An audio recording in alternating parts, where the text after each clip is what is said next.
Hola, ¿qué tal? Muy buenas tardes a todos nuestros amigos, amigas, seguidores, simpatizantes.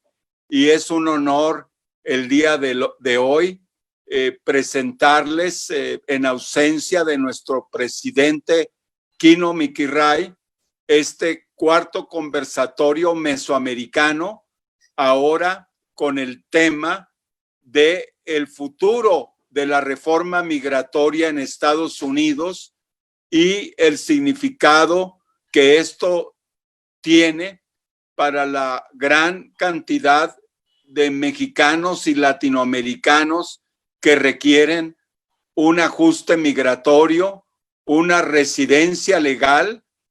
Ya el candidato demócrata Biden ha expresado su deseo de llevar a cabo una reforma migratoria que logre el ajuste de estatus de más de 11 millones de personas en situación migratoria irregular, y ha expresado también su deseo por regularizar de manera definitiva a más de 600,000 jóvenes DACA o Dreamers. Así que el día de hoy tengo el gusto y el honor de presentar a nuestros ponentes. Ya está con nosotros el doctor Andrés Jiménez, presidente de la organización californiana InAméricas. Él dará un poco más detalles de su organización antes de empezar su intervención. Y también nos acompaña, como ha sido en estos 4 seminarios mesoamericanos, el doctor Napoleón Campos desde San Salvador, El Salvador, el doctor Andrés Jiménez Montoya, México-americano, chicano, nacido en California, de fuertes raíces mexicanas e indígenas de California. Pues será uno de nuestros 2 ponentes. Nuestro ponente invitado de Chicago es Artemio Arreola, quien se estará uniendo en los próximos minutos. Está ya, digamos, confirmado. He hablado con él y está simplemente por una cuestión técnica, está prácticamente a unos par de minutos de integrarse. Para la introducción de nuestro primer participante, Andrés Jiménez, le dejo la palabra a nuestro moderador, doctor Napoleón Campos. Adelante.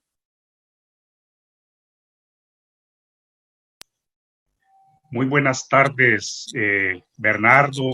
Muy buenas tardes a nuestros 2 panelistas, expositores, que ya, Artemio Arreola, muy buenas tardes hasta Chicago. Gracias por sumarse por fin a nuestro conversatorio, y al doctor Andrés Jiménez, con quien hablábamos varios minutos en la antesala. Yo quiero agradecer, como ha sido en los anteriores conversatorios, Bernardo, agradecer la hospitalidad. Lamento mucho que en esta ocasión no nos haya podido acompañar el presidente de América Sin Muros, Kino Mikiray, pero por igual agradezco su hospitalidad en acoger, en brindar la sombra de América Sin Muros para la realización de este cuarto conversatorio mesoamericano. Quiero aprovechar para quienes nos acompañan por primera vez, Bernardo, en este ciclo de conversatorios mesoamericanos, hacer una breve reseña, y es que el primer conversatorio fue dedicado ante los momentos aflictivos de la pandemia. Fue dedicado a unir, a atar las temáticas del COVID-19 con los flujos migratorios desde el Triángulo Norte de Centroamérica hacia el norte del continente, hacia México y Estados Unidos. En ese ínterin se produjo la sentencia DACA, DACA Soñadores, por parte de la Corte Suprema de Justicia de los Estados Unidos, y fue así como dedicamos ese segundo conversatorio a la sentencia DACA, y en ese conversatorio los amigos que nos acompañan y a quienes amigas y amigos nos acompañan en este cuarto conversatorio, y les doy por igual la bienvenida a través del Facebook Live, hubo una convergencia importante de que se profundizara en los términos jurídicos e institucionales de la sentencia DACA. Y fue así como a finales del mes de junio hicimos nuestro tercer conversatorio con 3 destacados abogados, expertos en migración y conocedores del drama, de las necesidades de nuestros connacionales mexicanos, guatemaltecos, hondureños, salvadoreños. Y también siendo leales, siendo fieles a las recomendaciones de nuestros oyentes del tercer conversatorio, allí se nos sugirió que fuéramos a la profundidad de esta reforma migratoria, que por cierto fue un tema recurrente de los 3 abogados expertos en migración, y aquí estamos este 7 de agosto de 2020 con nuestros 2 destacados amigos. Me quiero referir un momento, Bernardo. Nuestro primer expositor, cada expositor va a tener de 18 a 20 minutos para exposición libre sobre los temas políticos, institucionales, jurídicos, de opinión pública sobre la reforma migratoria. Recordemos que Estados Unidos no experimenta una reforma migratoria desde los años 80, con el presidente Ronald Reagan, a partir de una propuesta bipartidista, que es lo que ahora anhelamos, que también, independientemente ya sea que el presidente Trump se mantenga en la Casa Blanca o gane el Partido Demócrata a través del candidato Joe Biden, pero esperaríamos, está el anhelo de esta reforma migratoria integral que no se produce desde 1988. Pues bien, Andrés Jiménez, quien hablará primero desde la Bahía de San Francisco, cuenta con una carrera de 40 años, tanto en la capacitación académica como en la investigación en los campos de estudios internacionales, latino-estadounidenses, y sumamente importante su experiencia en las relaciones transfronterizas en el continente americano y en particular en la frontera México-Estados Unidos. Actualmente, Andrés Jiménez funge como presidente y jefe principal de la Sociedad de las Américas, que está constituida como una asociación civil sin fines de lucro. En esta iniciativa de Sociedad de las Américas hay una participación de comunidades de origen latinoamericano y caribeño dentro de Estados Unidos. Y esto es muy importante porque también nos permite apreciar la participación de Andrés en el programa del Consejo Latinoamericano de Ciencias Sociales, CLACSO, en la Universidad de California en Los Ángeles, y así como en el diálogo México-Estados Unidos, en el programa de investigación de política latina que él mismo fundó en el año 2001.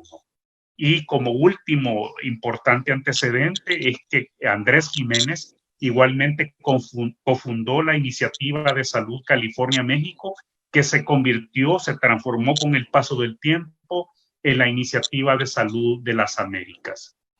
En el caso de Artemio Arreola, a quien nuevamente le doy la bienvenida, es una voz reconocida en Estados Unidos, en México y en América Latina como líder comunitario. Su ombligo es del estado de Michoacán, en el centro de la República Mexicana, y tiene pues también otro ombligo ya pegado en Chicago, Illinois. En estos momentos es miembro de la mesa directiva, el coordinador de asuntos políticos de la coalición de Illinois para los derechos de los inmigrantes y refugiados. Él conoce y a su vez es muy conocido por otros líderes y organizaciones de guatemaltecos, salvadoreños, hondureños y centroamericanos. Administra el proyecto de democracia de los nuevos americanos, que es un programa de participación cívica no partidista que busca involucrar y movilizar a los votantes de miembros y aliados. Artemio trabaja directamente con la comunidad migrante, incluida la Federación de Clubes de Michoacán en Illinois y la Casa Michoacán. Artemio Arriola también es reconocido como un activista sindical en el marco del Sindicato Internacional de Empleados de Servicio. Fue uno de los principales organizadores y cofundador de la histórica manifestación de inmigración, el recordado y legendario movimiento 10 de marzo, que puso en la calle a más de 500,000 de personas en Chicago. Pues bien, con estos antecedentes, me permito, Bernardo, y con tu permiso, darle la palabra para que inicie su presentación, recordándole a Andrés que yo igual avisaré cuando arribes a los 18 minutos. Así que, por favor, te escuchamos muy atente dentro del Zoom, así como también te escucharán muy atentamente nuestras amigas y amigos a través del Facebook Live. Así que buenas tardes hasta la Bahía de San Francisco, Andrés. Gracias. Yo quisiera agradecer primero a América Sin Muros, a Kino y a nuestro amigo Bernardo Méndez Lugo por el tremendo trabajo que están realizando ahora para crear más entendimiento entre los grupos de líderes, de servidores públicos, académicos, empresarios, organizadores, líderes sindicales, para que trabajemos juntos por un mejor vida para nuestras personas, sobre todo los migrantes que trabajan como trabajadores esenciales en muchos países y sobre todo aquí en Estados Unidos, que estamos sufriendo tanto por la pandemia. En realidad, Napoleón, has presentado muy bien lo que hacemos aquí en Américas, y yo voy a empezar a directamente entrar al punto, al tema de hoy, porque yo quiero escuchar preguntas de los que están participando y escuchando a nosotros. Yo quiero en realidad hablar sobre la cuestión de una reforma integral de migración en Estados Unidos, tocando tres áreas o tres puntos. Primero es, ¿cuáles son las condiciones socioeconómicas que en realidad da la necesidad de tener una reforma integral ahora? Porque no hemos vivido una reforma comprensiva desde 1988. Segundo, ¿qué es el contexto político en los países de origen, en Centroamérica y México, que pueden brindar tal vez un apoyo para el trabajo que estamos realizando aquí en Estados Unidos para tener un cambio de ley en cuanto a la migración? Y finalmente, el contexto político en Estados Unidos con una elección presidencial y posiblemente una elección para cambiar el liderazgo del Senado de la República. Porque ahora sí sabemos que no solo tenemos al presidente Trump, que es republicano, y un tipo especial de republicano, que es anti-migrante, en comparación con los Bush, que eran un poco más pro-migrantes. Igual el mismo Reagan hubo un poquito más, mucho más pro-migrante que Trump.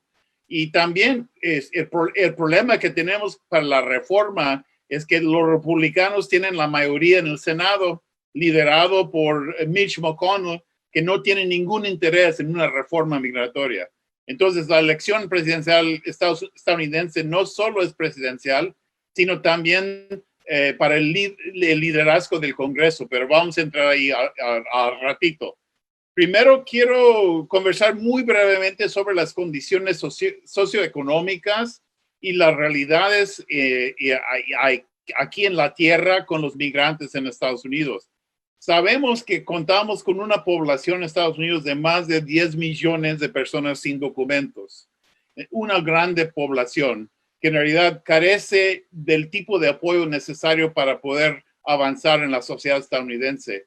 Esto es una base para una necesidad, una base social para crear otro tipo de régimen de política migratoria en Estados Unidos. Entonces, en realidad tenemos mucha experiencia promoviendo proyectos de reforma migratoria, pero tenemos que ver de nuevo el contexto y a lo mejor ha surgido por las demandas de ahora, por los cambios, por la pandemia, por la crisis económica. Tenemos que pensar de nuevo en cuáles son los puntos más importantes de una nueva reforma migratoria en Estados Unidos. Entonces, al mismo tiempo, contamos con una presencia de personas de origen latinoamericano y mexicano y centroamericano en Estados Unidos, que estamos llegando a un punto muy importante y clave para todos Estados Unidos. Ya somos más de 60 millones de origen latinoamericano en Estados Unidos. O sea, los que nacieron en América Latina o Centroamérica o México o el Caribe, o los que son hijos de los nacidos en esos países o de nuestra América, o los que son nietos y nietas. Entonces, esta población ya es más de 60 millones de personas, más grande que la mayoría de los países en América Latina. Segundo, solo la población mexicana, hemos llegado a ser de 40 millones de personas, 40 millones de mexicanos en Estados Unidos. Es una población clave, pero aún más importante,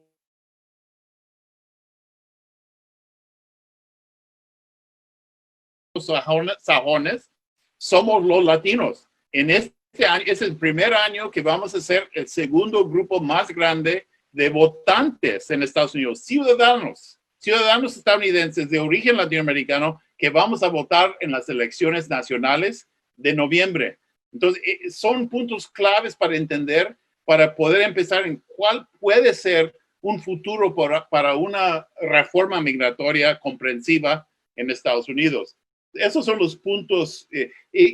También en cuanto al contexto socioeconómico, tenemos que hay muchas familias transfronterizas en El Salvador, en Guatemala, en Nicaragua, en Honduras y sobre todo en México. Y sin hablar de la República Dominicana, de Cuba, y de Venezuela, Colombia y de Puerto Rico, que es un caso especial. Entonces, esas conexiones familiares transfronterizas son muy importantes, no solo para la política estadounidense, sino también para la política de las regiones y gobiernos de origen de los latinoamericanos en Estados Unidos. O sea, no solo somos una base social y político dentro de Estados Unidos, sino también dentro de los países de origen. Entonces, es un punto clave que hay que apreciar, aprender y aprovechar. Bueno, segundo punto. ¿Cuál es el contexto político de nuestros países de origen, México y Centroamérica? Y ustedes conocen mucho mejor el contexto político en nuestros países.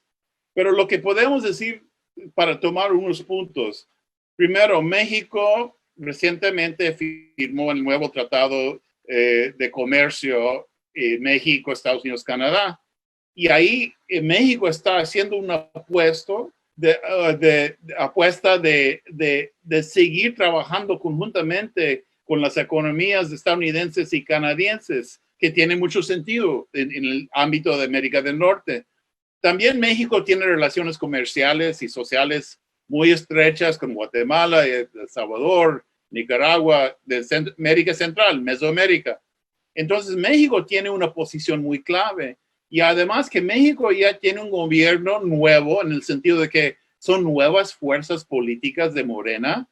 En realidad, todavía no hemos visto hasta dónde podemos llegar con los nuevos líderes de ambas cámaras del Congreso, de la Unión, y con la misma presidencia, porque es algo que todavía estamos viendo, porque el proceso es relativamente nuevo. Entonces, el contexto mexicano es muy clave, dado que México es un país muy grande, que tenemos 40 millones de personas de origen mexicano, tal vez más en Estados Unidos, y México también está cambiando en un contexto de pandemia y crisis económica. Pero como que México es uno de los 3 socios del nuevo Tratado de Comercio, ahí está una forma de entrar a la puerta, de negociar de nueva forma con el sector empresarial y con el gobierno federal de Estados Unidos, sin hablar también con los gobiernos estatales y regionales de Estados Unidos.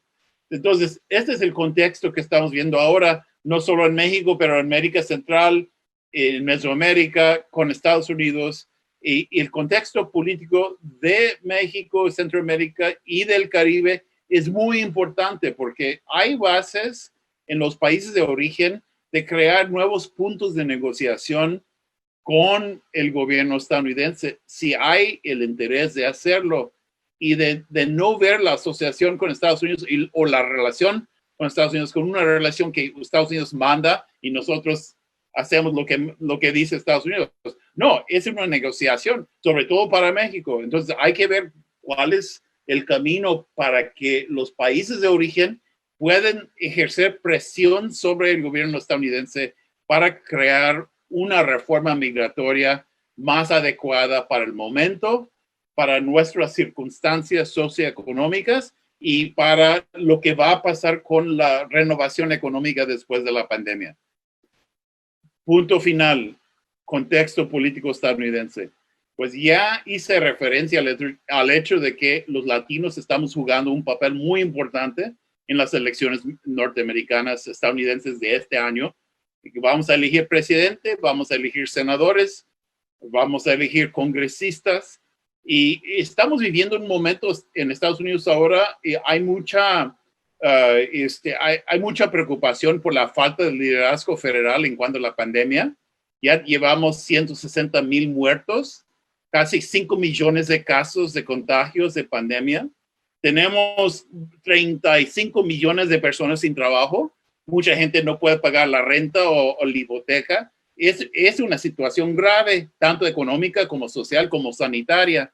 Entonces, en ese contexto hay mucha preocupación y hay mucha gente enfadada con la falta de liderazgo nacional. Por eso Trump está perdiendo su apoyo que antes tenía en ciertos grupos.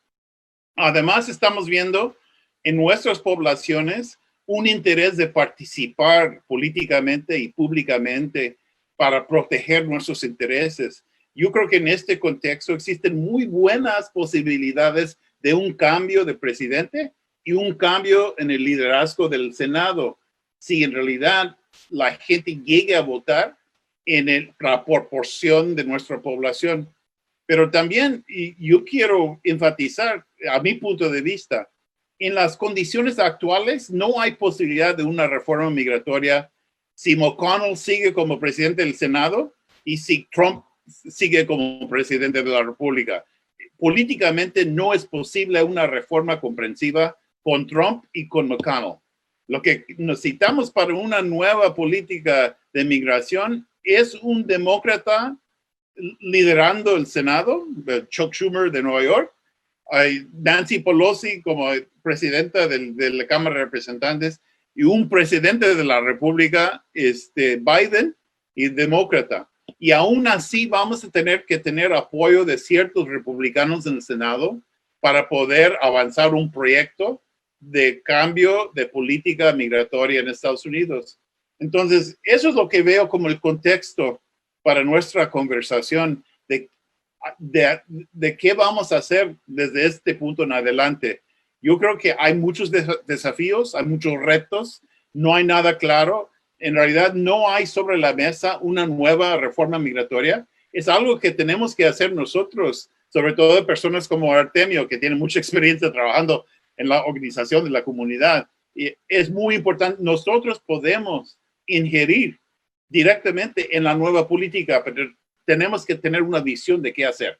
Y yo veo mucha oportunidad, posibilidad de que nuestra comunidad en su liderazgo tiene la visión y también el conocimiento para poder lograr la reforma que queremos. Gracias. Muchas gracias, Andrés. Además, por lo comedido de tu tiempo, todavía te restan de 4 a 5 minutos, pero vamos a tratar de que lo recuperes. La discusión. Porque exactamente, ya están llegando observaciones, algunas preguntas que nos hacen nuestros amigos y amigas que nos acompañan a través del Facebook Live. Y en ese sentido es muy importante lo que tú nos has dicho, sobre todo en tu cierre sobre la ecuación política, porque muchos nos quedamos esperando que esta reforma migratoria pudiera haberse llevado a cabo durante la presidencia Obama. Sí. Algunos sentimos que se estuvo muy cerca de esa reforma, y no se produjo, cuando parecía que un escenario parecido al que tú planteas con los demócratas se estaba dando en un momento muy especial de las dos presidencias Obama. Pero bueno, ya habrá tiempo, no te preocupes, ya habrá tiempo de retomar muchos puntos, de los cuales estoy seguro que Artemio ha tomado también nota para enfocarnos en su exposición. Claro. Artemio, nuevamente bienvenido. Casi pues de noche ya en Chicago, pasamos de la costa oeste a muy cerca de la costa este, muy cerca de la zona de los Grandes Lagos. Así que, por favor, Artemio, bienvenido y tienes la palabra desde Chicago, Illinois. Muchas gracias, Napoleón. Un placer de estar aquí con ustedes. Muchísimas gracias a nuestro estimado amigo el cónsul Bernardo Méndez Lugo y a su organización América Sin Muros por esta oportunidad. Esta oportunidad sobre todo de tener aquí enfrente a mi gran amigo Andrés Jiménez, que hace tiempo que lo recibimos aquí en Casa Michoacán, con los brazos abiertos, vino a una reunión comunitaria. De verdad que me dio mucho gusto haberlo tenido y que hubiera sido nuestro huésped de honor en una reunión acá en Chicago. Andrés, de verdad, un placer de tenerte y que hayan provocado esta oportunidad nuestro amigo Bernardo. Yo quiero retomar también partiendo de la última amnistía como para encasillar este tiempo, ¿verdad? Que fue en 1986, la Simpson-Rodinos, la ley que empezó dando la amnistía a todos los que estaban indocumentados y posteriormente viene siendo la ley Simpson-Rodinos, donde legaliza en aquel entonces a todos los que estaban indocumentados. Se extiende unos cuantos años, ley tardía y todo esto, como del 86, pero todavía la gente que llegó en el 88 todavía alcanzaron con diferentes formatos. Y lo recalco porque desde ahí hasta aquí, en más de 30 años, no ha habido una reforma. Y en aquel entonces no todos aplicaron por diferentes formas, sobre todo por miedo, porque hubo gentes que tenían miedo de haberlo hecho, o que se fueron a México por diferentes circunstancias, pero que están aquí. Luego entonces hay 30 años de gente, perdón, hay gente que tiene 30 años aquí de indocumentado mínimo, si no es que un poquito más, que se quedaron sin legalizarse. Han contribuido al seguro social, han tenido familias, han estado teniendo patrimonio y no se han legalizado. Con los años después se ha venido aumentando. Ustedes hablaron ahorita de 10 millones, hay quienes hablan de 11, de 12 millones.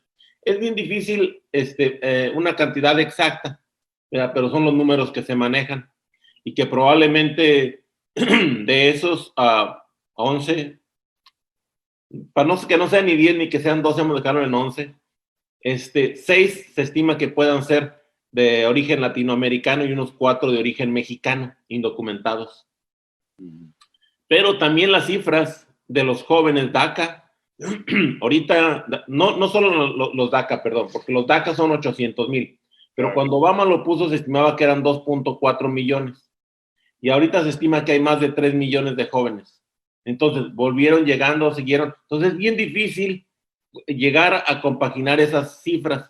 Pueden ser mucho más de lo que estamos hablando. Y no me quisiera quedar en cifras porque al final del día cada número hay una historia, hay una cara, hay una familia. Y eso cunde mucho y nos pega a un número mucho más grande porque el 84% de los hogares inmigrantes tienen relación con un indocumentado. Y eso pues te hace mucho más intenso la problemática, la realidad de nuestra comunidad, porque directa o indirectamente nuestras familias tienen una relación con un indocumentado. Y es ahí donde estriba el gran nivel o la gran, el número uno que se le puede dar al tema de la reforma migratoria, porque es intrínseco, tiene que ver con todos.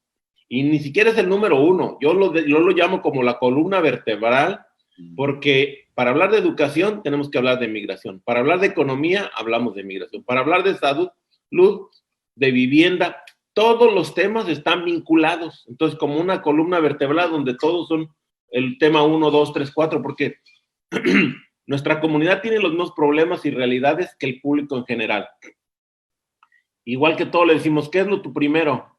Que es lo que más te interesa. Pues por lo regular hablan de la economía, hablan de la educación para sus hijos. Igual nuestra comunidad, ¿verdad? Quiere estar bien económicamente, por eso nos venimos a trabajar, pero quieren un mejor futuro para los hijos, igual que nosotros. Pero para nuestra comunidad, mucho depende de la cuestión migratoria. Entonces, de ahí es que toma un grado por encima del 1 el tema de la reforma migratoria para nuestra comunidad.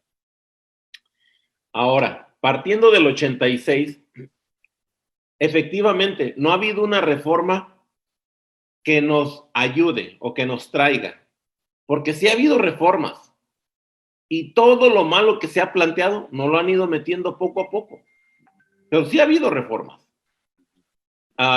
Pocas han contribuido a avanzar el bienestar de nuestra comunidad aquí, pero por el otro lado, la gran mayoría sí nos ha afectado, principalmente después del 86, las del 94, 96, cuando estuvo Bill Clinton. Ahí nos dieron un golpe muy grande, donde se cambió todo el sistema de welfare, de muchas cosas, criminalizan más, y todo eso afecta a nuestra comunidad. Como de ahí para acá no ha habido circunstancias para pasar leyes nacionales, ¿qué es lo que ha ocurrido? Se ha venido a los estados. Recordemos lo que pasó en California con Bill Wilson, ¿verdad? Con la ley 187. Cómo le querían dar la vuelta, cómo nos querían criminalizar, ¿verdad? Y después se fue yendo estado, y lo menciono ahí porque como que de ahí fue un parteaguas en el cual dejamos de estar impulsando a nivel federal para irnos a los estados. Y después viene Arizona, vienen hasta llegar a Alabama, Carolina, Nuevo México. Todos los demás estados vienen con una corriente en cada vez criminalizar más. No solamente Arpaio en Arizona, pero se empieza viendo todos estos movimientos hacia ser más malos. Y por el otro lado, hay unos cuantos estados, como Illinois, Nueva York, que empiezan a trabajar también el cómo sí, desde licencias de manejo, cómo ayudar a que los jóvenes que están acá paguen menos en las universidades, el state tuition, cómo hacemos que la matrícula consular sea un documento reconocido a través de las legislaturas estatales. Y vamos avanzando hasta, por ejemplo, aquí en Chicago llegar a tener zonas seguras para que la migración no colabore con ICE, no solamente la ciudad de santuario, sino también hasta la prohibición, la construcción y administración de centros de detenciones, que también ya pasó en California. Pero vuelvo a mencionar, y quiero regresar a California porque es súper interesante cómo se unió y cambió y le volteó la tortilla tan grande California a los ataques racistas de nuestra comunidad, y todos cerraron filas para defender los más vulnerables. Y hoy es otro, completamente diferente a los años de Bill Wilson, que estaba muy dividida la sociedad y cómo cerraron filas. Ese modelo es interesante porque nuestro compañero, amigo Andrés, nos menciona el poder político y el poder económico de nuestra comunidad. Eso fue clave para darle vuelta a California. Eso es lo que ha hecho que puedan haber logrado tener, 75 millones para indocumentados ahora en el COVID, cosa que no hubo un 5 a nivel nacional. En Illinois hubo también, pero somos unos cuantos estados, como California, desde su ámbito económico, cada vez es más pro inmigrante, más pro a favor de defender a las familias y la contribución independientemente de tu estatus migratorio. Pero no fue hasta que nos atacaron. Ok, lo quiero comparar eso con los ataques que hizo el presidente Donald Trump a nuestra comunidad en su campaña de elección hace 4 años, porque ha hecho que las nuevas generaciones también cierren filas. Cierren filas y digan, espérate, pues si mi tío, mi papá, mi primo no son criminales, no son violadores, no son lo que tú estás diciendo. Y han hecho que independientemente de la generación, inclusive hasta si son centros sudamericanos, se sienten el ataque al mexicano y se levantan. Eso nos ha unido también, hay que serlo claros. Claro. Eso puede ayudarnos a continuar creciendo este apoyo en algunos estados para seguirle dando la vuelta, porque también nuestro compañero Andrés lo mencionó.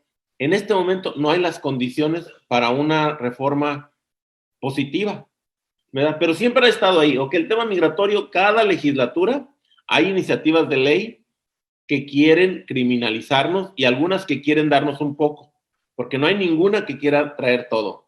Y por el otro lado, Trump queriendo usar nuestro tema como una ficha de cambio. Desde los Dreamers por el muro, desde la inmigración futura por puntos o por habilidades hasta la separación familiar. Pero es un tira y afloja. Todo ahorita está jugando un cuestión electoral. ¿Por qué? Pues refiero otra vez al compañero Andrés, lo puedo poner clarito. 32 millones de potenciales votantes para este noviembre. Se estima que más o menos cada 30 segundos o 38 segundos, un joven latino cumple 18 años. Ese es un verdadero potencial en crecimiento de nuestra comunidad latina. Somos la comunidad, los asiáticos y los latinos somos la comunidad que más estamos creciendo en los Estados Unidos. Los afroamericanos y los blancos están en descenso. Nosotros cada vez somos más y más. Y en los números de jóvenes y de niños, el porcentaje aún es mucho más grande. Eso te da la proyección a que de 10 a 15 años, ¿cuánto vamos a hacer? ¿Quién tiene bien clarita esa foto? Pues sí, los antimigrantes. Por eso es que Trump sigue atacando el proceso del censo. No quiere que nos contemos. No solamente por la repartición del pastel, del presupuesto, sino por la repartición del poder político. Pero la repartición del poder político. Y eso se hace hasta el próximo año. Él lo dijo, es el último ataque. Donde confunde de una manera venenosa, ataca el censo, pero en realidad lo que está atacando es el redistricting, cuando se rehacen los mapas políticos y dice, estas personas no deben estar incluidas en ese mapa político. ¿Qué quiere decir eso? Que en áreas donde nuestra comunidad vive, vamos a perder la posibilidad de garantizar un distrito latino. Así es como se hacen los mapas. En las ciudades vamos a perder que no haya más representación dentro de los aldermans. Así se rehacen los mapas y se asignan, depende de nuestra comunidad. Hay que luchar para que eso no ocurra. Y no va a ocurrir porque la Constitución no se lo va a permitir, igual como no dejó que pusiera la pregunta de ciudadanía en el censo. Pero, mientras son peras, son manzanas, después él ya en este momento asustó y recortó todavía un mes más lo del censo, cosa que ya se había alargado hasta octubre, ahora va a ser en septiembre. Y disculpen que haga toda esta conjugación de cosas porque todos estos temas todas estas acciones nos llevan a no tener un futuro para en esta legislatura y ni siquiera tal vez en la próxima de una reforma migratoria integral. Y nos afecta demasiado porque hace falta no solamente la reforma migratoria, también la reforma de justicia. Acabamos de pasar por un movimiento donde están levantándose para defender la vida de los afroamericanos, las vidas negras. Pero, ¿qué tan lejos estamos nuestras comunidades de sufrir lo que ellos están sufriendo? No estamos lejos, vivimos en los mismos barrios, vamos a las mismas escuelas, tenemos las mismas problemáticas, y lo acabamos de ver con el COVID, ¿verdad? Sí. Falta de salud, falta de servicios, vivir en condiciones, pues tenemos que hacerlo, porque si no, no nos alcanza para vivir, ¿verdad? Entonces vivimos en hogares donde tenemos que compartir más en menos espacios.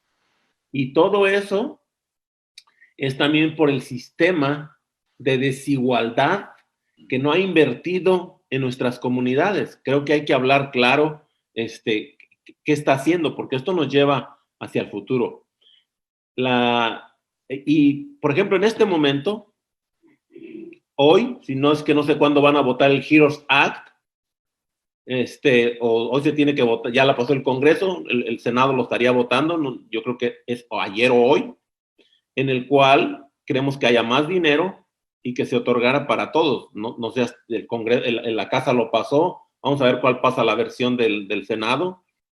El congresista Chuy García con otros también están incluyendo una iniciativa de ley forward, donde se juntan muchos elementos que puedan ayudar a que haya por lo menos segmentos de la población que puedan legalizarse con la 245 o quitar las restricciones, penalidades o barreras para que ciertos sectores o ciertos bloques de individuos puedan legalizarse. Le voy a dar unos ejemplos.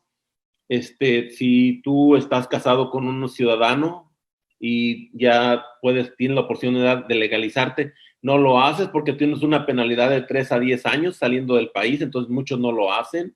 Y ahí hay millones de gente, hay diferentes sectores que quitando algunas barreras o restricciones o penalidades pudieran arreglar, ¿verdad? Pudieran regularizar su situación migratoria, y cosa que no está ocurriendo. Entonces, hay otras iniciativas que están contemplando esto. En este momento, son discusiones que se están dando en el Congreso, pero en el momento que lleguen al Senado, se van a morir. No hay condiciones con esta peleadera que traen. Yo creo que ha sido una del periodo legislativo menos productivo que hemos tenido. No sé cómo lo podemos comparar con otros, pero en realidad son pocas las victorias legislativas que se han tenido no solamente en esta última legislatura, en los últimos 4 años, porque no hay consensos.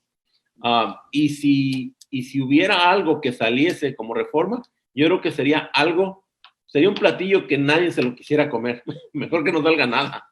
Claro.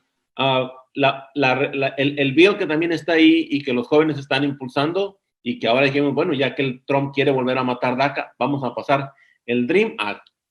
Pero lo hicieron tan malo que los mismos jóvenes se les levantaron y dijeron, hey, párale, no queremos eso. Yo no quiero que vengas en contra de mis papás. Entonces los mismos jóvenes DACA, los DACA-mentes, se levantaron y dijeron, no queremos eso, porque a cambio de legalizar estos 800,000, quiere penalizar a los 3 millones de jóvenes que no entraron o que llegaron tarde o que no alcanzaron a meter su DACA y a los papás de ellos. Entonces la pelea es por un Clean Dream, una iniciativa de ley limpia que les permita a estos jóvenes quedarse y traer a otros que no alcanzaron con los tiempos y que su récord se lo permite. Y también ver cómo tienen una opción sus padres. Y no veo las condiciones para que puedan discutir un bill limpio. El bill del Senado no es lo que en realidad nuestra comunidad necesita, y el Congreso, o en el Congreso no hay la disponibilidad, la agresividad de traer algo más amplio tampoco. Quiero nada más recalcar o decir algo en cuanto a la cuestión económica. Creo que mi compañero mencionaba nuestro gran poder económico. Nada más quiero decir que si los latinos que vivimos en Estados Unidos fuésemos un país, seríamos más o menos la 8ª economía del mundo, claro. Por encima de cualquiera de los otros países latinoamericanos. Esto indica que nosotros somos el poder económico, no solamente de aquí de Estados Unidos, sino también de nuestro país de origen. Por ejemplo, yo soy mexicano y para México y de Michoacán sobre todo, las remesas equivalen a más del presupuesto que le da el gobierno federal al Estado, claro, para funcionar. Claro. Más remesas entran que lo que el gobierno federal asigna a Michoacán. Eso sí. No más en remesas. Y recordemos, bueno, acaba de salir la semana pasada otro estudio donde las remesas acaban de volver a subir otra vez como el 10% más. Sí. Ya sí. Van a llegar a los 39 mil millones de dólares anuales. Pero les quiero decir que en realidad eso es lo mínimo, porque el potencial económico que tenemos es mucho más grande, sí, que las remesas. Y ahora que vino el presidente de México a Estados Unidos, en el marco del comercio, no se habló del gran comercio que nosotros somos, porque hablaron como si los güeritos o los blancos solamente compraran el producto que viene de nuestros países. Y no es así. Hay un gran consumo del producto de nostalgia, del comercio de la nostalgia. Nosotros compramos todo lo que huele, sabe, siente a nuestros lugares de origen. Nosotros compramos. Somos los mayores compradores de lo que viene de nuestro país. Claro. No necesariamente los demás. Por el otro lado, la gran entrada, más allá que el petróleo. Artemio, tienes un minuto más, por favor. Por último, en cuanto la otra entrada más grande en nuestros lugares es el turismo. Pues nosotros somos los que más turisteamos y dejamos allá. Eso quiero nada más decir que esto nos ha hecho también grandes motores económicos y en este momento, por ejemplo, México no tiene una agenda de Estado para los migrantes. Entonces, no veo cómo desde esa perspectiva de poder económico no lo estamos usando para negociar para los más indefensos una reforma migratoria. Desde el poder que más tenemos, el económico. El poder político de los 32 millones, tal vez alcancemos a llegar a la mitad, a los 15 votantes, pero hace falta mucho también para que salgan a votar. Claro. Muchas gracias, Artemio. Andrés, te habías quedado con 3 minutos. Antes de darle la palabra a nuestro comentarista, que va a ser Bernardo, ¿quisieras aprovechar tus 3 minutos que dejaste ahí disponibles? En realidad, quiero que Bernardo haga su intervención y luego después en la discusión podemos. Magnífico, gracias. Muchas gracias. Por la pregunta. Andrés y Artemio, les ruego que apaguen el micrófono, por favor, para facilitar la presentación. Únicamente quisiera aprovechar para ir hilando en función de las exposiciones y antes de pasarle la palabra a Bernardo, yo creo que tenemos muy claro que hay 2 escenarios que se han planteado.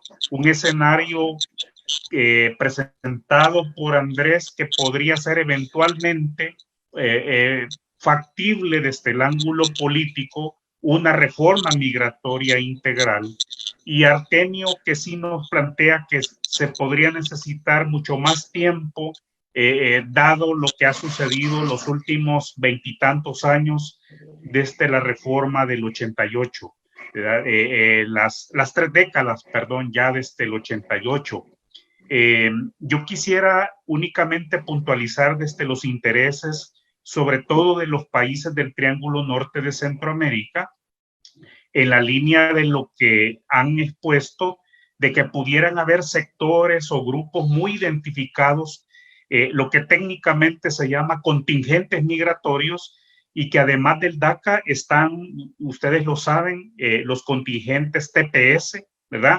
El más importante, el salvadoreño, de más de 200,000 salvadoreños, el TPE, que fue por los terremotos de enero-febrero del año 2001 durante la presidencia Clinton, y previo, el año 98, también durante la presidencia Clinton, los TPS por el huracán Mitch, que favorecieron a nicaragüenses, pero sobre todo a hondureños. Entonces, hay también, aparte de DACA, estos contingentes migratorios donde los centroamericanos, en particular del Triángulo Norte, tenemos muchísimo interés. Bernardo, por favor, tienes 12 minutos para tus comentarios que nos vas a brindar esta tarde. Gracias, Bernardo. Nos trasladamos entonces de Chicago a Ciudad de México. Adelante, Bernardo. Muchas gracias, doctor Napoleón Campos, desde San Salvador, El Salvador. Y un gran honor contar con Artemio Arriola y Andrés Jiménez en este cuarto webinario mesoamericano. Quiero saludar a la doctora Faith Berman, que se encuentra entre nuestros invitados de Facebook.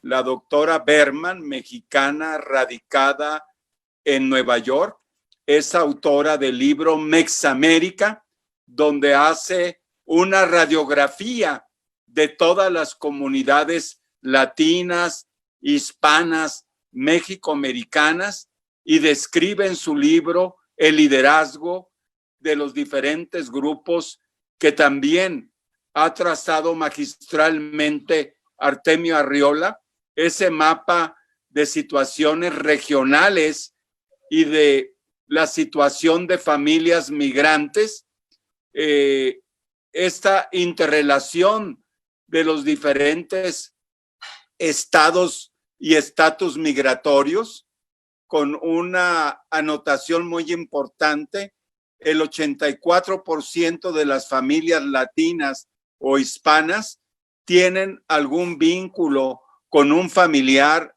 algún pariente que está en una situación migratoria irregular. Creo yo que ese trazado que hace Artemio y la parte también de análisis político de Andrés Jiménez se conjugan para darnos de alguna manera esta respuesta de que falta todavía mucho para tener esa reforma migratoria integral. Muchos tenemos nuestras expectativas en el ámbito del cambio presidencial de las elecciones del 3 de noviembre. Pero como bien decía Andrés Jiménez y Artemio, se trata no solamente de la presidencia, sino también de la Cámara de Representantes y del Senado, para que pueda fructificar una iniciativa de reforma migratoria integral. Se requiere el apoyo de ambas cámaras.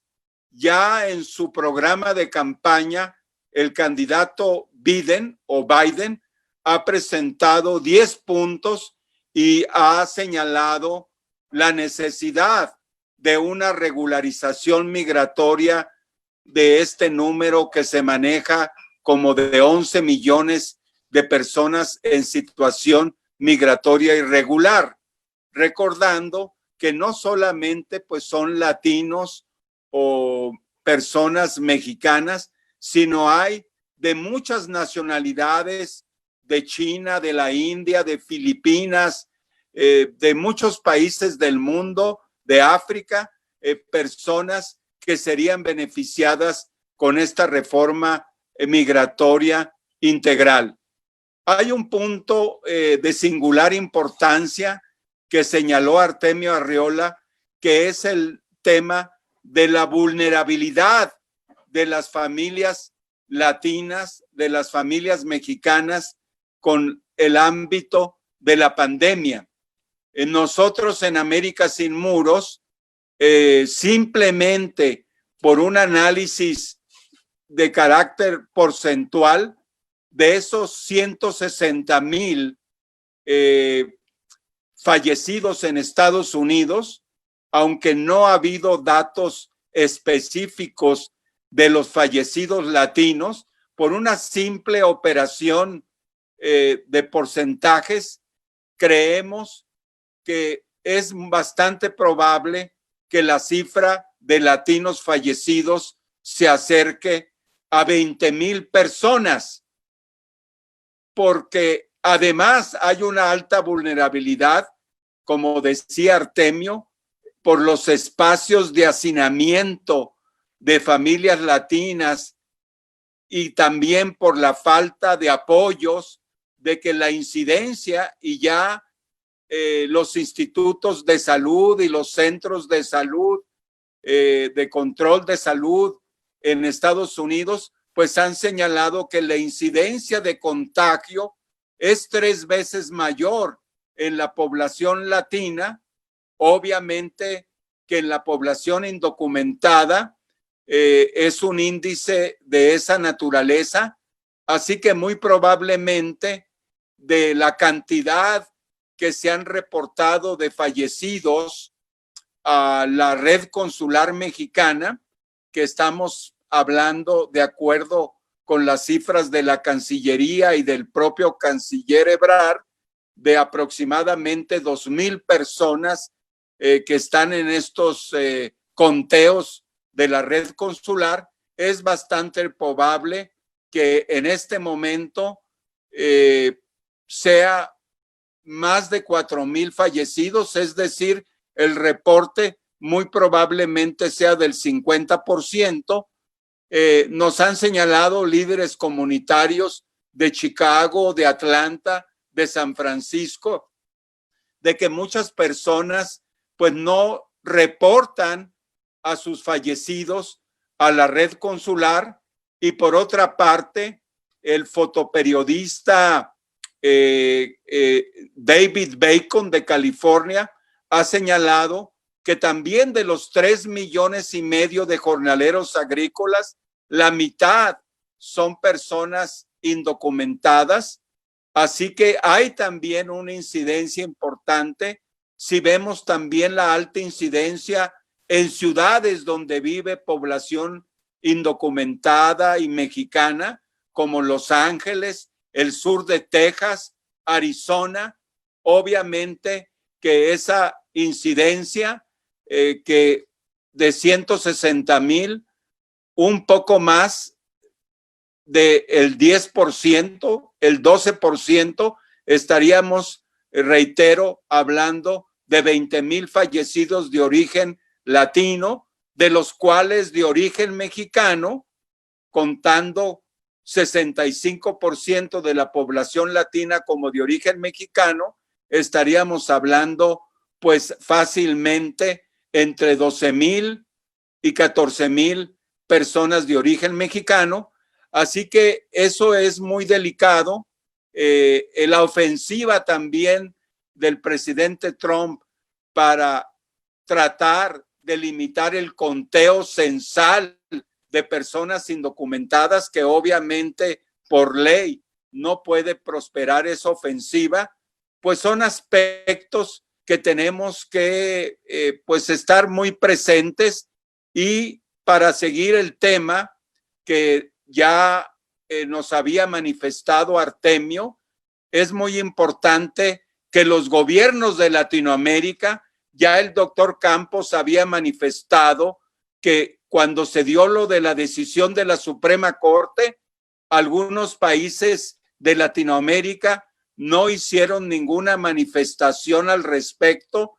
En el caso de México la hubo, pero en otras situaciones, también en lo del censo, por ejemplo, hemos tenido el silencio de autoridades de países que tienen un buen número de personas indocumentadas y que de alguna manera pues es una situación que afecta a sus connacionales.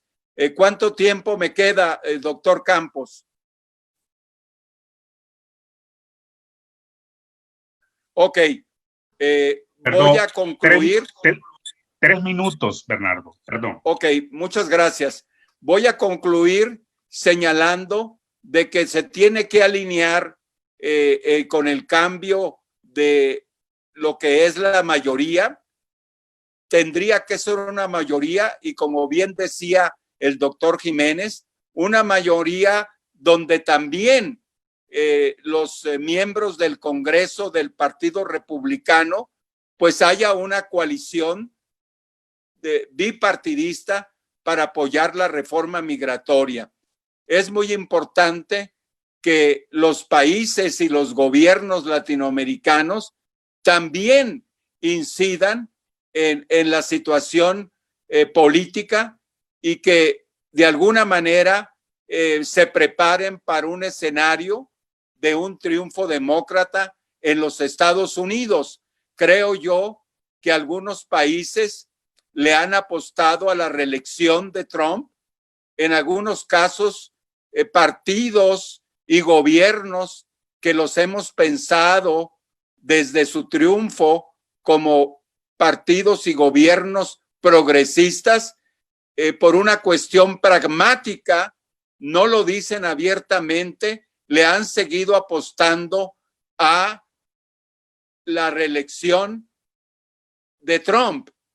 Quiero saludar también a Erika Sarmiento del Laboratorio Migratorio de la Universidad de Río de Janeiro en Brasil, que también nos acompaña, y pues estaré pendiente de las preguntas.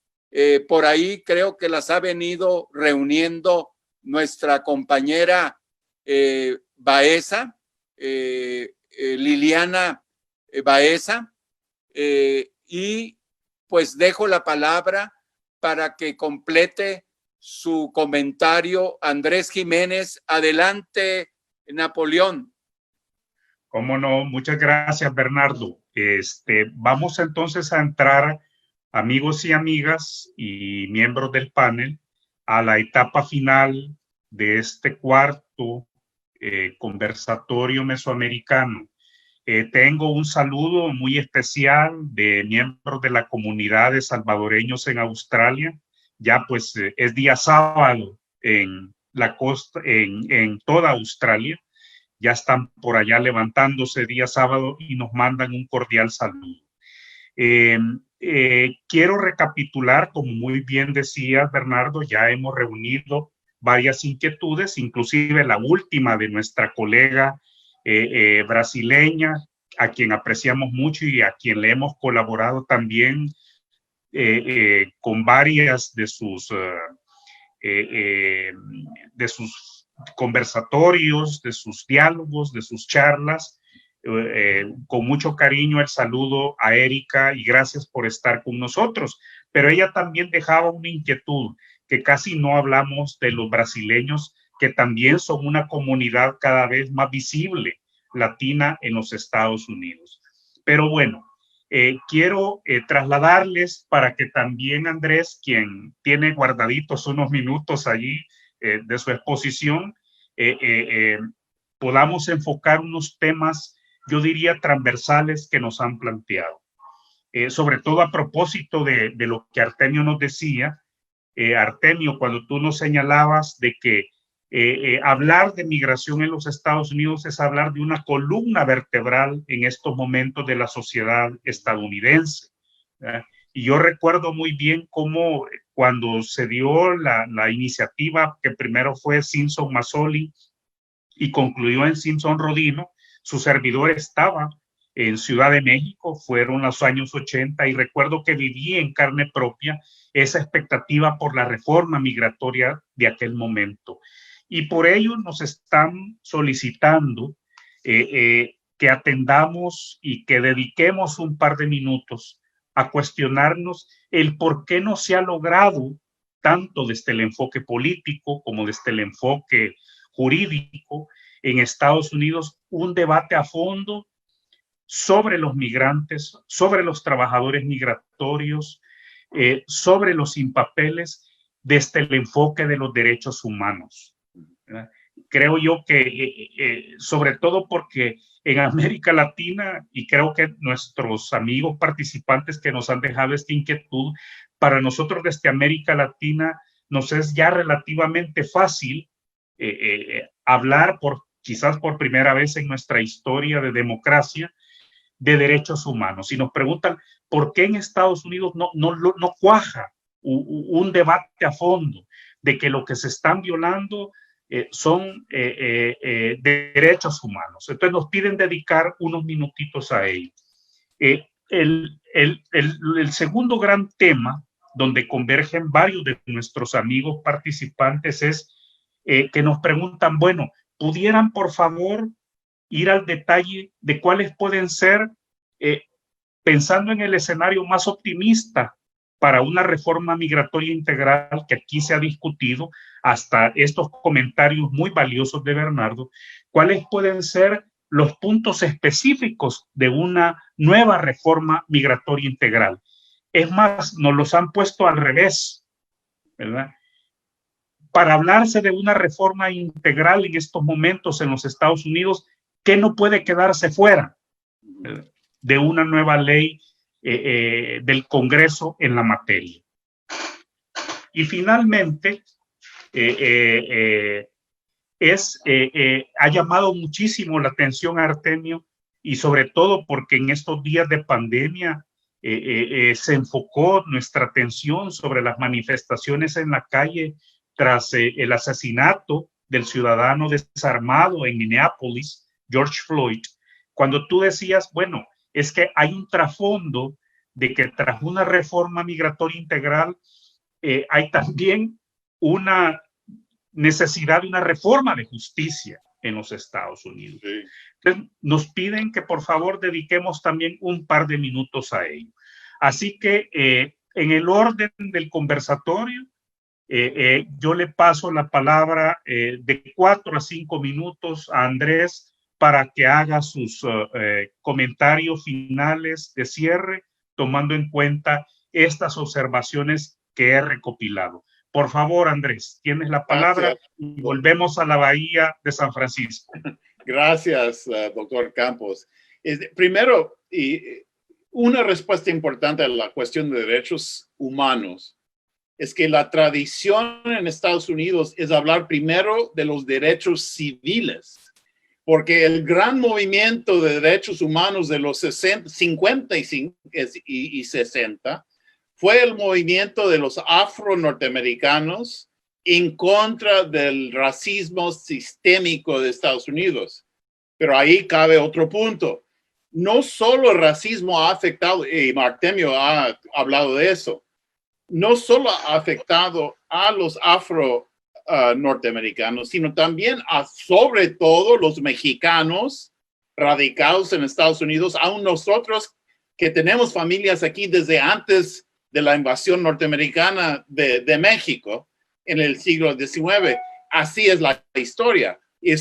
Por ejemplo, quedamos los mexicanos ahorcados por racismo al finales del siglo XIX y siglo XX, igual número que afroamericanos. El racismo, la negación al exceso de propiedad, la discriminación, la no aceptación a las escuelas afectó a latinos y sobre todo mexicanos en la historia estadounidense. Entonces formamos parte, hubo un resurgimiento y movimiento nacionalista de origen latinoamericano, sobre todo mexicano, en los 60. ¿Qué pasó en los 60? 1960, la campaña presidencial. ¿Qué hizo Kennedy?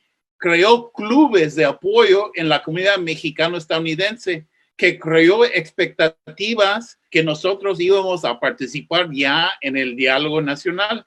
Entonces, a veces son las campañas políticas, se da campo para una nueva discusión.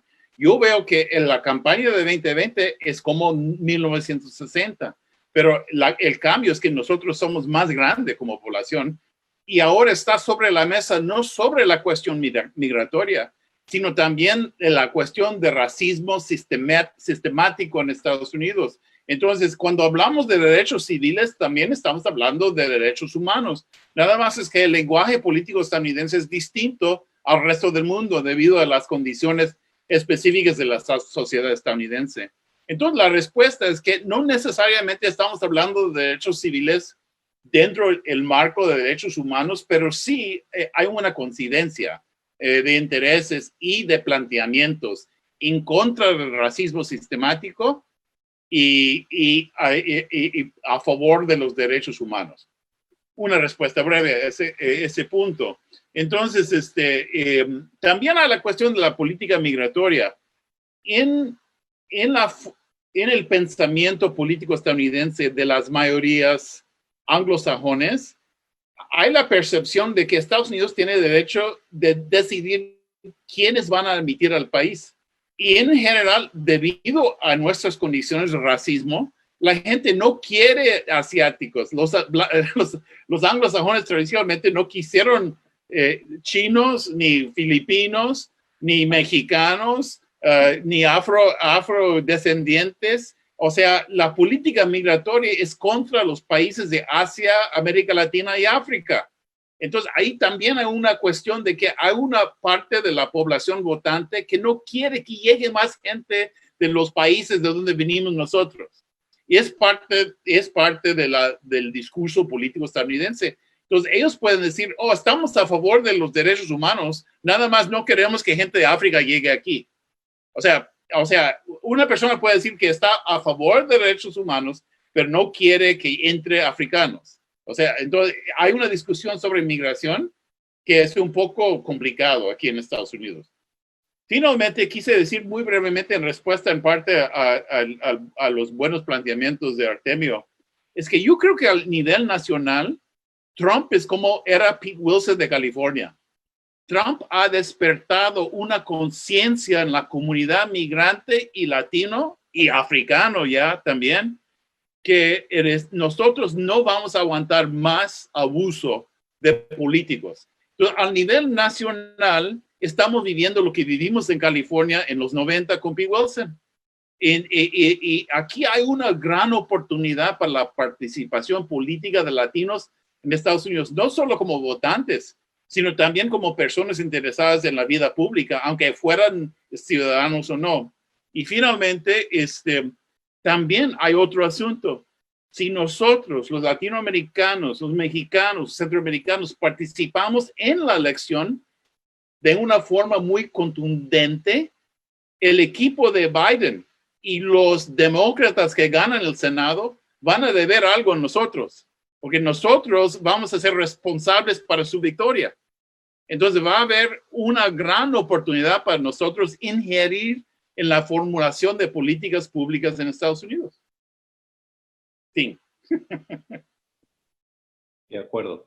Muchísimas gracias, Andrés. Te ruego si apagas tu micrófono para seguir en la ronda de Claro. exposiciones. Hay una pregunta que me está llegando por parte de una periodista hondureña a través de mis redes sociales personales y me preguntan si será posible que Estados Unidos se abra a una reforma migratoria integral si hay más caravanas de migrantes desde Centroamérica. Sobre todo porque la última, muy bien estructurada, salió unos días antes de que el coronavirus fuera bautizado en febrero como COVID-19 y hubo ya un intento desde San Pedro Sula, Honduras, por organizarse de manera espontánea una nueva caravana apenas hace unas 6 a 8 semanas. Entonces nos preguntan que si será posible que podamos juntar caravanas de migrantes con una reforma migratoria o pueda producir un efecto contrario. Artemio, por favor, tienes la palabra 5 minutos. Gracias. Claro, en cuanto a esto, hemos visto qué fue lo que hizo Donald Trump con lo de las caravanas.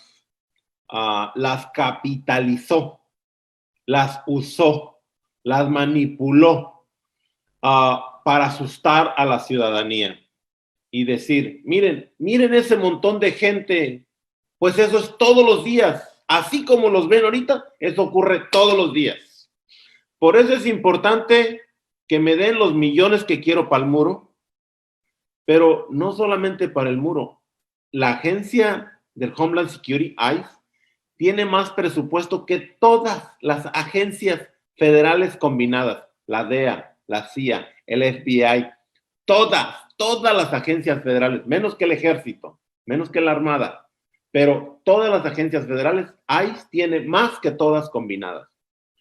Es un gran negocio la migración indocumentada, por eso tampoco no se hace. Todos los centros de detención son construidos por 5 o 7 corporativas privadas, donde es un gran negociazo. Ahora, por el otro lado, todos los días estos indocumentados pagan Social Security. Es un fondo de dinero para cuando ellos son viejos, para cuando se retiran. ¿Cuándo ven ese dinero? Nunca.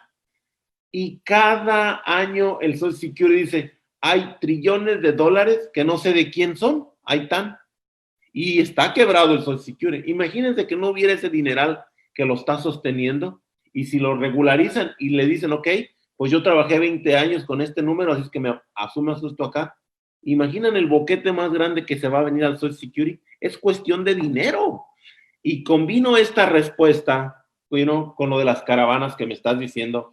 En realidad es bien difícil de predecirte cómo va a jugar la caravana. Lo que te quiero decir es que depende quién lo diga, lo van a usar a su favor, ¿ok?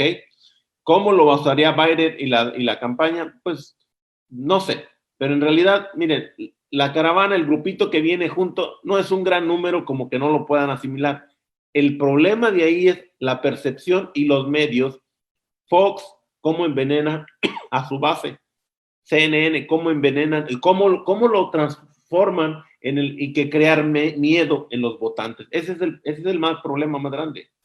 Ok, porque la cantidad que vienen en un grupo, además, no son nuevas, tienen 10, 12, 15 años ocurriendo. No es como que Trump dijo, miren lo que acabo de encontrar, están viniendo. No es cierto, ellas han venido, y en realidad su propósito de venir juntos y es hacerse visibles de las condiciones precarias de inseguridad y de falta de oportunidades de nuestros lugares de origen. No es ponerse juntos porque se quieren venir al norte. Yo he entendido que el propósito es visibilizar la situación de desigualdad y de injusticia que se vive en nuestros lugares, y que cómo podemos beneficiarlo. Creo que la propuesta de Andrés Manuel López Obrador era buena, invertir allá, pero nadie lo está haciendo, creo que ni ellos mismos, así es que en realidad no se están generando.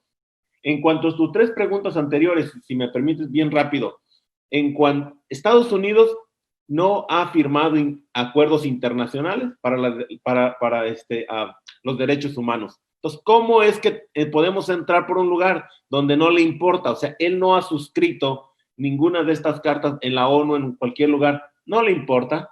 Entonces, no es que no le importen los derechos humanos, pero no es algo en lo que le puedes apretar. Pero sí, por el otro lado, como lo dijo Andrés, bien claro, que en realidad cada vez son los mismos, los derechos civiles. Ahora, lo que más ellos podemos apretar es la cuestión económica, porque es lo que más el inmigrante está contribuyendo y es lo que más les duele. Nos quieren ver solamente como empleados desechables, y el poder económico lo tenemos, los números los tenemos. Podemos incluir los derechos humanos, pero no necesariamente es un debate que nos va a llevar allá. No es algo que cunde fuertemente en el votante norteamericano. Los principales puntos de la reforma migratoria. Depende de quién hables. Trump está hablando con unos puntos en el cual quiere por puntos, por calificaciones, y nosotros decimos por unidad familiar, ¿verdad? Entonces, depende con quién hablas. Cada quien tiene su propia propuesta de reforma. La de nosotros principalmente es generar una unidad familiar en el que las familias estemos juntas, y partir de ahí descriminalizar, despenalizar la migración. En realidad es una falta administrativa, no es criminal.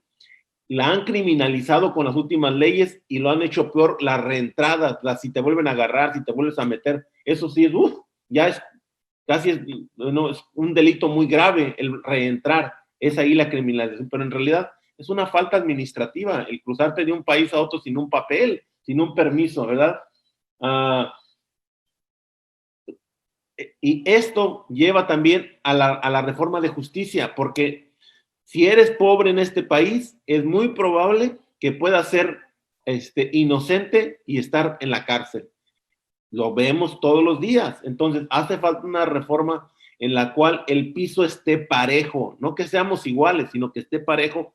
Es más, la Constitución dice que ante los ojos de la Constitución todos tenemos los mismos derechos, y que seamos juzgados, no importa si somos indocumentados ciudadanos, independientemente de nuestro estatus migratorio, debemos ser juzgados si cometemos algo, o ser también percepción de inocencia.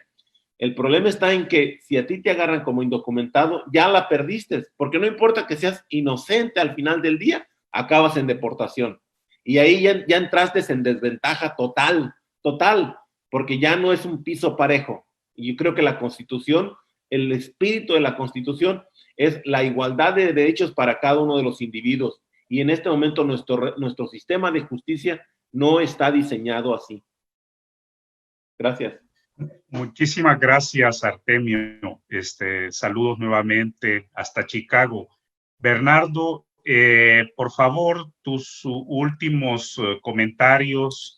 Gracias a tu aporte, haciendo también unas puntualizaciones muy importantes. Ya escuchaste también estas últimas intervenciones de Andrés y de Artemio, así que te pido que temáticamente nos ayudes para ir cerrando ya nuestro conversatorio. Yo haré un cierre temático general y para luego también trasladarte la palabra aquí para el cierre institucional de este cuarto conversatorio mesoamericano, esperando poder tener más conversatorios mesoamericanos en el futuro. Bernardo, por favor, tus comentarios de cierre. A Ciudad de México, nos vamos. Muchas gracias, doctor Napoleón Campos. Hay un aspecto que hay que tener muy presente en lo que serán los escenarios del año próximo, del 2021. Obviamente, si no pasa nada extraordinario, las elecciones presidenciales y de renovación del Senado y de la Cámara de Representantes serán el 3 de noviembre, pero hay que tener presente que estamos en una situación muy dura de pandemia y que la situación del impacto económico se va a sentir muy probablemente por lo menos en los próximos 2-3 años, recordando que pues ha sido un impacto en Estados Unidos muy, muy grande, de más de 35 millones de desempleados. Aparentemente las últimas cifras del empleo indican una cierta recuperación. Sin embargo, con todos los brotes y rebrotes que ponen en situación de riesgo muchas poblaciones, hay que considerar que a nivel mundial también se han dado estas situaciones. Señalo esto de tener muy claro los escenarios económicos porque seguramente van a tener un impacto en la discusión de los congresos. En el caso de México hay una renovación total de ambas cámaras en junio del año próximo y que seguramente pues lo que haya sucedido para ese momento, para junio del 2021, va a tener un impacto político que además, y lo he dicho, hay guerra sucia en México y que obviamente también esta cuestión de la infodemia y las fake news se utiliza en todas estas luchas y debates políticos. En ese sentido, creo que para ver los escenarios de la reforma hay que ver cómo se van a estar presentando los diversos escenarios económicos y de salud para el año 2021. Creo que debemos tenerlo muy presente. Solamente pues agradecerles a nuestros invitados por su muy magistral participación. Creo que nos abren muchos interrogantes, más que tener respuestas seguras o certeras, arrojan muchos interrogantes sobre todo lo que se tiene que hacer y trabajar para que se logre pues un cambio político, porque el cambio político en Estados Unidos no es solamente un cambio interno, un cambio de Estados Unidos, sino tiene implicaciones planetarias. Lo que sucede en Estados Unidos, a pesar de que haya disminuido parte de su poder y tengamos un mundo que tiende a lo multipolar, creo yo que sigue siendo un país muy determinante a nivel de la política internacional, la economía internacional, y que obviamente hay que estar muy atentos a lo que suceda en el ámbito de Estados Unidos como un impacto en nuestras sociedades, particularmente en América Latina.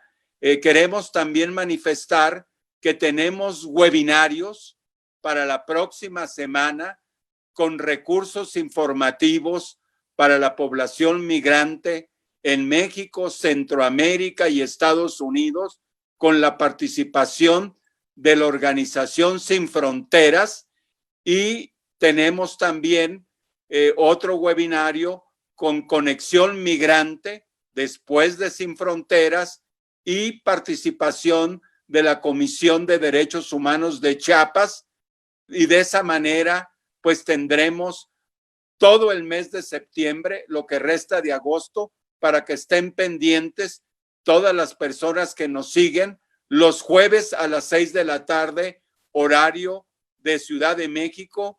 Y de nuevo, pues un agradecimiento, Napoleón Campos, por esta muy eficaz y muy magistral moderación de este evento. Adelante, Napoleón. Muchísimas gracias, Bernardo, en las flores que me tocan, pero creo que hemos hecho nuevamente un magnífico trabajo de panel y de equipo. Yo agradezco de manera personal la deferencia de Andrés y de Artemio por sumarse en medio de sus agendas a este conversatorio y darnos sus aportes altamente calificados que son tan necesarios, sobre todo cuando ninguno de nuestros países, ni Estados Unidos, ni México, ni los países centroamericanos logramos todavía ver la salida al final del túnel del COVID-19. Así que estos son procesos en curso.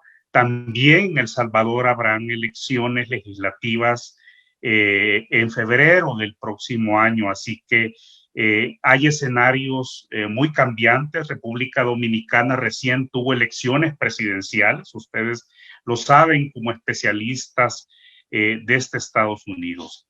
Bernardo, no puedo concluir sin agradecer una vez más el honor de haber sido coordinador temático de este cuarto webinar mesoamericano.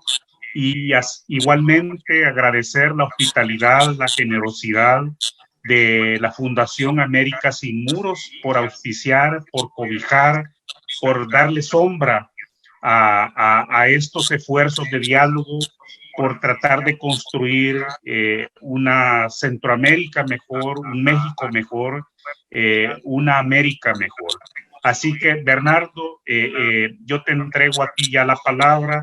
Concluye mi participación como coordinador temático y cerramos entonces contigo las palabras institucionales de cierre para despedirnos de todas nuestras amigas y amigos que nos han seguido desde Australia, Suramérica con Erika Sarmiento y el resto de nuestros países. Muchísimas gracias, feliz noche para todos y Bernardo, las palabras finales para ti, para que cierres. Gracias. Muchas gracias, doctor Napoleón Campos, a todos nuestros aliados, que son muchos, más de 20 organizaciones, agradecer a la Alianza de la Universidad de California, a la Casa de la Universidad de California en Ciudad de México, a toda la red de los campuses de la Universidad de California, a las 4 secretarías del migrante en México, Guanajuato, cuyo secretario, el doctor Juan Hernández, en Zacatecas, con José Juan Estrada, en Michoacán, con el maestro José Luis Gutiérrez, en Guerrero, con don Fabián Morales, a Latino Republic, organización sin fines de lucro en el sur de California, a Chimumi, la organización de mujeres migrantes en Tapachula, Chiapas, a la Comisión de Derechos Humanos de Chiapas, bajo la presidencia del abogado José Manuel Blanco Urbina, a Lupita Zamora a la Torre de Conexión Contigo en Seattle, Washington, a Michelle White en Información es Poder en San Francisco, a Marcos Gutiérrez, voz radial mexicana icónica en San Francisco, a todas las organizaciones que nos apoyan para la difusión de este evento, a la Fundación Frederick Naumann, que también estaremos transmitiendo programas especiales, a la Comisión Mexicana de Ayuda a Refugiados, a la ACNUR de Naciones Unidas, a todo el equipo de América Sin Muros, a la licenciada Lilia Baeza de América Sin Muros, a todos los equipos que nos hacen el favor de apoyarnos. Así que pues damos por clausurada esta sesión, reiterado nuestro agradecimiento infinito a Artemio Arreola, a la Coalición de Illinois para Derechos de Inmigrantes y Refugiados, a todas las organizaciones hermanas, Sin Fronteras, Conexión Migrante, en fin, estamos muy agradecidos y los esperamos el próximo jueves a las 6 de la tarde y así consecutivamente hasta fines del mes de septiembre. Muchas gracias. No sé si hay alguna palabra final de parte de Andrés o de Artemio para dar el cierre de este webinario. Reforma migratoria, una asignatura pendiente. Hay que seguir trabajando por ella. Muchas gracias, Artemio. De acuerdo, y veo con anticipación trabajar juntos para una América mejor, nuestra América. Muchas gracias, Andrés. La señora Rosalía Angulo desde San Luis, Missouri, manda un saludo y bueno, estaremos comunicándonos personalmente con todas las personas que hicieron preguntas y darles acceso a los documentos y materiales que puedan ser útiles para un mejor entendimiento. Con todo esto y el saludo fraternal y solidario para toda la comunidad mexicana de Oakland, para todos los exalumnos de la Universidad de California, para todas las comunidades mexicanas que nos siguen en todas las partes del mundo, pues muchas gracias.